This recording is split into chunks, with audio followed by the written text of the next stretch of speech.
प्यारे विद्यार्थियों, अज साडे 10वें दिन के विख्यान का सिरलेख है शहीदी श्री गुरु तेग बहादुर साहिब जी।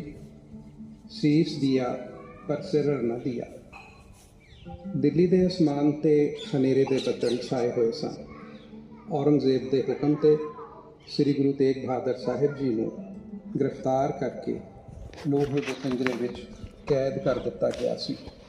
सारी दिल्ली उन्हां दे दर्शन लई तरस रही सी, पर सख्त निगरानी कारण कोई उन्हां तक पहुँच भी नहीं सी सकता।